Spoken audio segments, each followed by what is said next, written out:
97 दिवसानंतर आज पहलगाम हल्ल्याचा पहिला बदला घेतल्याचं समोर आलंय आणि याच पहलगाम हल्ल्यात ज्या दोघांचा समावेश होता त्यांचा खात्मा केलाय. भारतीय सैन्याने हा खात्मा केला आहे आणि यातच भारतातले काही कुटुंब उद्ध्वस्त झाल्याचं आपल्याला पाहायला मिळालं होतं. त्यातलेच एक संतोष जगदाळे यांचा देखील यात मृत्यू झाला होता. त्यांची पत्नी आणि त्यांचं कुटुंब सगळं माझ्यासोबत आहेत. आज काय वाटतंय, कारण याच दिवसाची सगळेजण वाट बघत होते. दोघांचा तरी आत्ता खात्मा करण्यात आलाय. खूप मनाला समाधान वाटतंय माझ्या आज. कारण काय, ऑपरेशन सिंदूर केलं होतं तर त्यामध्ये ते 9 तळं त्यांनी उद्ध्वस्त केली होती आणि त्याच्यामध्ये खूप सारे टेररिस्ट मारले गेले होते. पण मनामध्ये एकच गोष्ट होती की हे खूप टेररिस्ट मारले गेलेत, पण ते 4 कुठे आहेत, ते 6 कुठे आहेत ज्यांनी आमच्या लोकांना मारलं, काहीही विचार न करता धर्माचं नाव घेऊन आम्हाला मारलं. म्हणजे धर्मांध लोक आहेत ती, त्यांना काही जाणीव नाहीये, माणसं आहेत ही समोर आणि त्यांना आपण कसं मारायचं काहीच नाही. धडाधड गोळ्या मारून त्यांनी मारले आमच्या लोकांना. त्यानंतर आम्ही रोज वाट बघतोय की कधी त्या 4 लोकांना मारणार, कधी त्या 4 लोकांना मारणार. आणि असंच तुकडे तुकडे करून कसं मार त्यांना, त्यांना जे शिकवलं जातं ना की काफिर मारलं की जन्नत मिळते, तर आता त्यांना कळेल की जन्नत नाही, आपण एवढ्या लोकांना मारलं ना, ते असे तुकडे तुकडे करून त्यांना मारले ना, ते जहन्नुममध्ये जाणार. आणि आज आपल्या सरकारने श्रावणातला पहिला सोमवार, म्हणजे मला कधी कधी आश्चर्य वाटतं सरकारचं की हे ऑपरेशनची त्यांना नावं सुचतात कशी, पण त्यांनी महादेवाचं नाव दिलं. मग नंतर मला लक्षात आलं की महादेवाचं नाव दिलं म्हणजे महादेवाचंच एक रूप रुद्र असतं. महादेव राक्षसांना मारत नाही, त्यांचा रुद्र जो आहे, रुद्र रूप, ते राक्षसांना मारतं.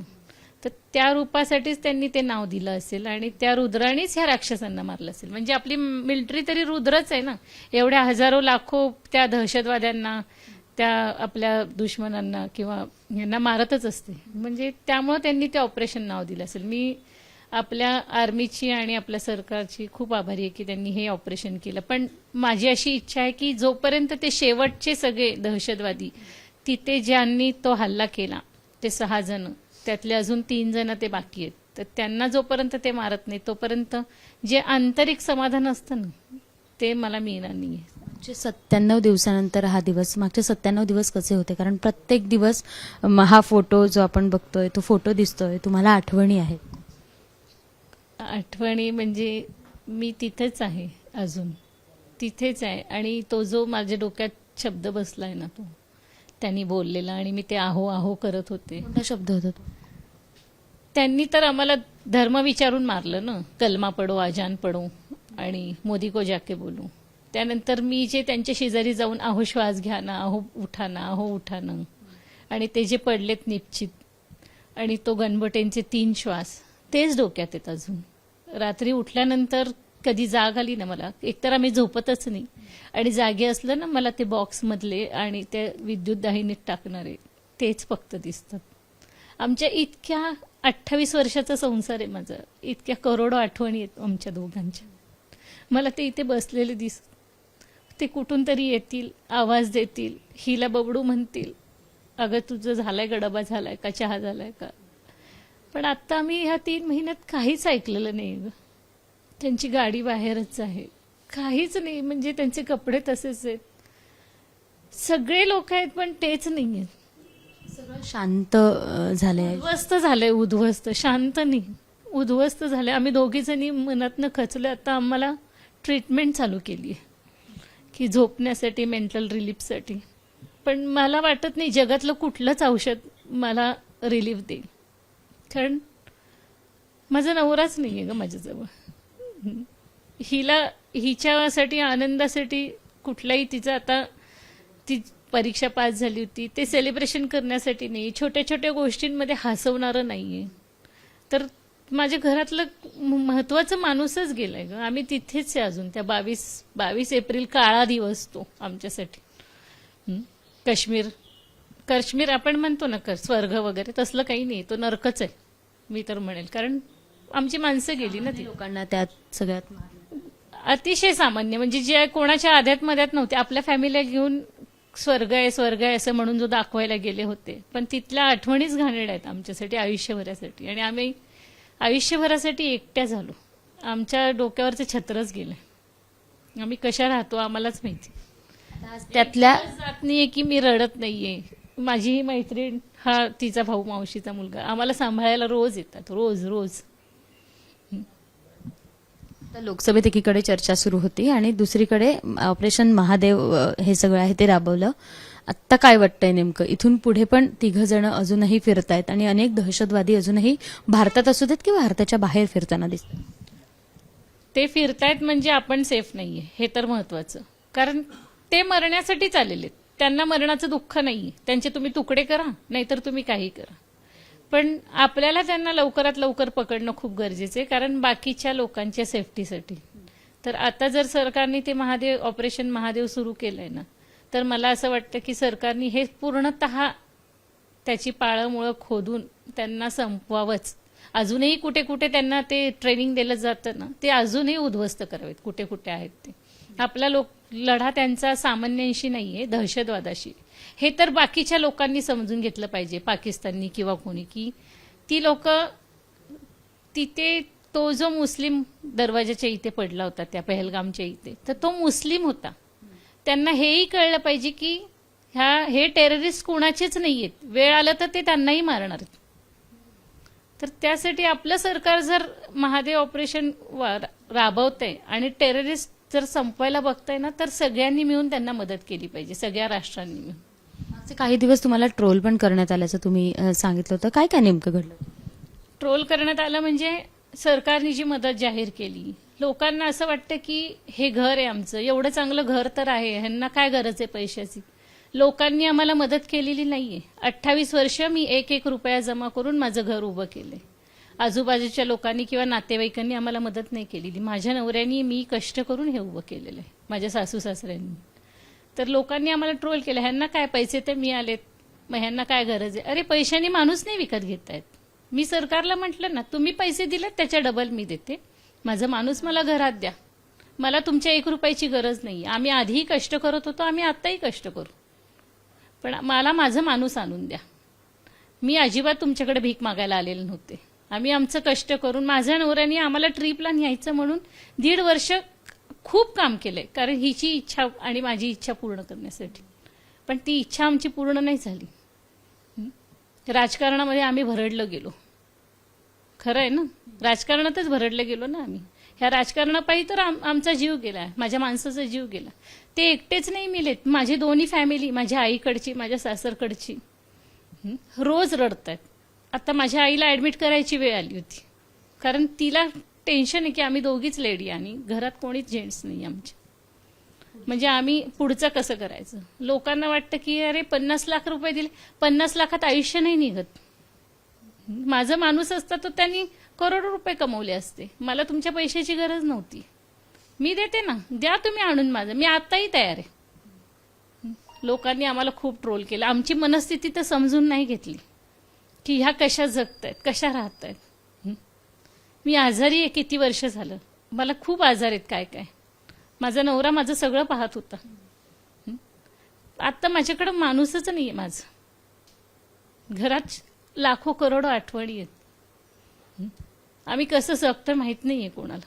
ट्रोल करणं खूप सोपं असतं, ज्याच्यावर परिस्थिती येते ना त्यालाच माहिती असतं. त्यामुळे तर देवाला प्रार्थना करते की जे आम्ही भोगलंय ना, आपल्या महाराष्ट्रातल्या काय भारतातल्या पण कुठल्याच लेडीजवरती ही वेळ यायला नको, कारण ते खूप भयानक आहे. मुलगी देखील आसावरी आपल्या सोबत आहे, जी या हल्ल्यात रणरागिणीसारखी उभी राहिली. या दोघींना तिथनं बाहेर काढलं आणि अख्खा 97 दिवस जी आहे ती स्वतःशी तर लढतीच आहे, मात्र जगाशीही लढतीये. आसावरी, आज दोघांचा कुठेतरी खात्मा करण्यात आलाय, काय नेमकी प्रतिक्रिया? मी आर्मी आणि सरकारची आभारी आहे की त्यांनी हे ऑपरेशन महादेव राबवलं आणि आज जेवढे पण दहशतवादी त्या पहलगाम अटॅकमध्ये इन्व्हॉल्ड होते त्यातले ॲटलिस्ट 2 जण त्यांनी संपवले. मला असं वाटतं हे ऑपरेशन तेव्हा कंप्लीट होईल जेव्हा ते बाकीचे पण जे उरलेले आहेत ते जातील आणि असे आणखी काही ऑपरेशन्स सरकारने चालू ठेवावेत जोपर्यंत पूर्ण टेररिझम संपत नाही. आणि परत ही वेळ कुठल्या परिवारावर येऊ नये ह्याच्यासाठीच जो दहशतवाद, जो टेररिझम आहे, जो कुठल्या धर्माला आणि जातीला जुमानत नाही, तो एक क्रूर विचार आहे, तो संपावा. आणि त्याच्यासाठी जेवढे असे अनेक ऑपरेशन्स त्यांना करता येतील तेवढे करावे. आणि हिंदूंच्या देवाचं नाव देऊन, हिंदूंचं नाव देऊन, म्हणजे जे सिंदूर आपल्या हिंदूंमध्ये परिधान केलं जातं आणि महादेव जो आपल्या हिंदूंचा सर्वात महत्त्वाचा देव म्हणू शकतो, मानला जातो, त्यांच्या नावाने हे ऑपरेशन्स आज आपलं सरकार राबवत आहे आणि आर्मी पूर्णपणे ते एक्झिक्यूट करत आहे. तर त्यासाठी मी त्यांच्या सगळ्यांचे आभार मानू इच्छिते. 97 दिवस आहे बबड्या बबडू हा आवाज ऐकला नाही, काय वाटतं? म्हणजे मुलीचं वडिलांशी जे नातं असतं ना, ते शब्दात नाही सांगता येत. मुलीला वडिलांचा आधार इतका असतो ना, म्हणजे पावलापावलांवर असतो. कधी आजारी पडल्यावर, कुठलंही प्रॅक्टिकल पण काम असेल, छोट्या छोट्या गोष्टी असतात. मी माझ्या वडिलांना प्रत्येक गोष्ट विचारून केली माझ्या आयुष्यात. मी कधीच स्वतःचे डिसिजन स्वतः घेतलेले नाही आहेत.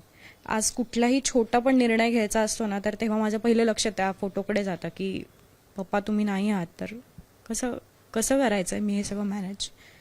आईला आजारी बघते तर असं वाटतं की पप्पा होते तर मी कधी हा विचारच नाही केला की तिची काळजी, मी फक्त असायचे दिवसभर सोबत, कधी डॉक्टरकडे नाही येते, पण पप्पा सगळं करत होते. आणि आज असं वाटतं की तो एक जो आधार असतो ना मुलीच्या आयुष्यात, जो वडिलांची जी पोकळी असते ना, ती जगातला कुठलाही पैसा, जगातला कुठलाही व्यक्ती नाही भरू शकत. कारण मुलीला जो आधार असतो ना, सर्वात पहिलं प्रेम मुलीचं असतं ते वडिलांवर असतं. आणि माझंही तसंच होतं. आमचं नातं खूप मैत्रीचं होतं. म्हणजे मी माझ्या वडिलांची खूप मजा मस्ती करून सगळे सजेशन्स, सगळं माझ्या आयुष्याचं सगळे डिसिजन्स त्यांना विचारून घेत होते. तर आज ते हरवलं तर असं वाटतंय कुठेतरी की आपण एकटे पडलो या जगात. अख्ख्या जगाशी लढायला आपल्यासोबत कोणीच उभं नाहीये, हे फिलिंग येत आहे आता. आता पुढे ऑपरेशन तुझी मजा घ्यायला पप्पाच नाहीयेत. आम्ही दोघं मिळून तुझी मजा घ्यायचो. कधी ते उशिरा आले की ती सांगायची ना, पप्पा तिला विचारायचं भांडं किती गरम आहे, ती सांगते की पप्पा आज खूप तापलंय. ती म्हणली अशी मजा घ्यायलाच कोणी नाहीये माझ्याबरोबर, तुझी मजा घ्यायला कोणीच नाहीये माझ्याबरोबर. असंही मित्र परिवार फार कमी आहे. त्यात माझं सर्वात फर्स्ट फ्रेंड माझे वडील होते. तर आता म्हणतात ना की एकटेपणा जो आहे तो सातत्याने जाणवतो. त्यांच्या नसण्यामुळे जे म्हणजे उरतंय अडतंय ना, ते खूप जाणवतं त्यांच्या नसल्यामुळे. पण ठीक आहे, मला असं वाटतं आज त्यांना खूप छान वाटत असेल की ते देशासाठी गेले आणि आज त्याच्या बदल्यात देशाने त्यांच्यासाठी काहीतरी रिटर्न केलं. तर मला खूप अभिमान आहे की मी त्यांची मुलगी आहे. कारण ते मला नेहमी म्हणायचे की ताठ मानेने जगायचं, तू क्षत्रिय घरात जन्माला आलेली मुलगी आहेस, सरळ चालायचं आणि काहीही झालं ना तरी घाबरायचं नाही. कुठलाही प्रसंग आला तरी त्याच्यासमोर उभं राहायचं आणि लढायचं. ही स्ट्रेंथ घेऊन मी आयुष्यभर जगेन त्यांची. ट्रोलिंग बाबत काय वाटतं? म्हणजे आता अनेक कार्यक्रमांना तुम्ही उपस्थिती लावताय. काकूंनी जसं सांगितलं की राजकारणात भरडलं नेत आहे, काय वाटतं या सगळ्या ट्रोलिंगकडे? आपला देशच राजकारणावर चालतो, त्याच्यामुळे त्याच्याबद्दल काय बोलणार. हो, हे अनुभव खूप भयानक होते आम्हाला जे आले ते. बऱ्याच वेळेला खूप चुकीच्या गोष्टी कानावर आल्या. इनफॅक्ट मीडिया थ्रू पण जे इंटरव्ह्यूज किंवा बाईट्स आम्ही दिले त्याच्यामध्ये पण खूप हॉरिबल कमेंट्स होत्या लोकांच्या. एक कमेंट मला आठवते की आईचा एक बाईट होता, तर त्या बाईटवर एका स्त्रीने अशी कमेंट केली होती की ह्यांच्याकडे बघून असं वाटतच नाही की ह्यांचा नवरा गेला तर ह्यांना दुःख झालंय, मस्त दागदागिने घालून बसलेत आणि इंटरव्ह्यूज देतात. तर एक स्त्री जेव्हा एका स्त्रीला ट्रोल करते तर मला असं वाटतं याच्यापेक्षा लाजिरवाणी गोष्ट एखाद्या स्त्रीसाठी नसू शकते. आणि मग जे लोक म्हणतात ना की स्त्रीची पहिली दुश्मन असते, तर ती कमेंट वाचून मला असं फिलिंग आलं. अशा अनेक कमेंट्स होत्या. नंतर मी एका पॉईंट नंतर त्या वाचायच्या बंद केल्या, कारण मला असं वाटलं की ज्याचं जळतं ना त्यालाच कळतं की किती भाजलंय आपल्याला आणि आपल्याला किती जळजळ होते. त्यामुळे लोक बोलतच राहणार आहेत. ते इग्नोर करणं सोडून आपल्याकडे दुसरं काही ऑप्शन नाही आहे. तेच करावं असं मला या सगळ्या प्रसंगातून कळालं. 97 दिवसांपासूनची जी काही इच्छा होती की या दोघांचा सगळ्यांचा खात्मा केला पाहिजे, या दोघांचाच नाही सगळ्यांचा, ती आज पूर्ण होतीये. शेवटचं काय? मला असं वाटतं हे ऑपरेशन खूप चांगल्या दिवशी पार पडलंय आणि ते पूर्ण होईल जेव्हा ते सगळे दहशतवादी संपतील आणि आपल्या आर्मीने जे अजून पण ते बिचारे सगळं ते कंटिन्युअसली ते ऑन फील्ड असतात, ते त्यांचं काम चालू आहे त्याच्यावर, तर ते तेव्हाच कम्प्लीट होईल जेव्हा हे सगळेजण मरतील. म्हणजे हे जेवढे पण इन्व्हॉल्ड होते त्या दिवशीच्या अटॅकमध्ये, ज्यांनी त्या लोकांना मारलंय, त्या सगळ्यांना जेव्हा मारतील तेव्हा आय थिंक हे पूर्णपणे कम्प्लीट होईल. पण आत्तापर्यंत जे काही घडलंय या इतक्या दिवसांमध्ये आणि इतक्या लवकर मेन म्हणजे, तर त्यासाठी मी खरंच आर्मीची सर्वात पहिले आणि नंतर सरकारची खूप आभारी आहे. आणि मी अशी विनंती करेन की जोपर्यंत दहशतवाद पूर्णपणे संपत नाही तोपर्यंत हे असे ऑपरेशन्स त्यांनी कंटिन्यू करावेत. आजचा तर खरं तर पहलगामचा जो दिवस होता तो यांच्या आयुष्यातला काळा दिवस होता. मात्र आज दोघांना कंठस्नान मिळाल्यानं त्यांना काहीसा दिलासा मिळतोय. मात्र आठवणी कधीही पुसल्या जाणार नाहीत. त्यांची आठवण आम्हाला कायम येत राहील अशी प्रतिक्रिया दोघी मायलेकींनी व्यक्त केली आहे.